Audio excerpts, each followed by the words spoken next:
can say hi to Becca. Morning, Becca. Good morning. Are we ready to go? Yes, I am. All right. I'll do the intro and then I'll do some questions. Perfect. For most families, back-to-school season means looking for new supplies and new clothes. However, parents and guardians who have a child with a food allergy have an even more important issue to prepare for. Sending a child with food allergies to school can cause a lot of fear and anxiety for the parents.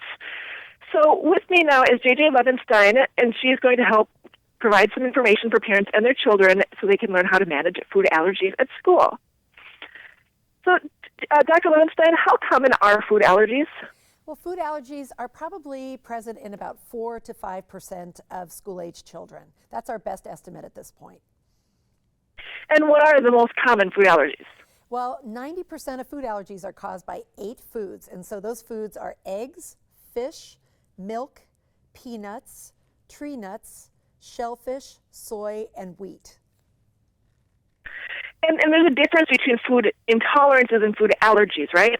Yeah, it's often misunderstood by parents, and so a lot of kids may be labeled accidentally as allergic when in fact they're intolerant. And intolerance means that your gut, your GI tract, lacks the appropriate amount of enzymes necessary to digest food completely, and so as a result you might have some bloating, some gas, some diarrhea, may not feel so good, but it's never progressive and it's never life-threatening.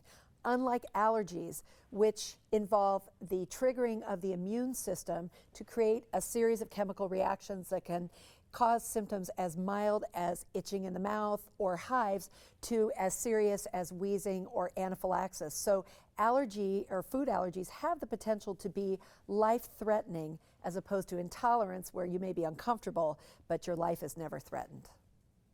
And with some children, these can progress over time and get worse, correct? They can. With food allergies, they certainly can. Although for some kids, actually for a good majority of kids, food allergy symptoms when they ingest things accidentally may just be mild. They just may be hives all the time. But there are that small subset of kids who have more severe progressive reactions, and those are the ones where we can't identify them or pinpoint them unless they've had anaphylaxis before. So for any child with food allergies, we always have to be prepared for the worst, but the worst doesn't come for a lot of kids.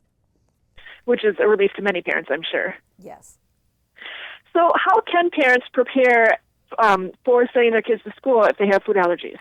Well, I think the first thing that they could do is get an appropriate diagnosis by going through their pediatrician or healthcare provider and ultimately ending up in a pediatric allergist's office to get an oral food challenge. That's the gold standard of diagnosis, where a child will eat the food that's suspected to be their allergen, based either on blood tests or an experience out in the community of eating something.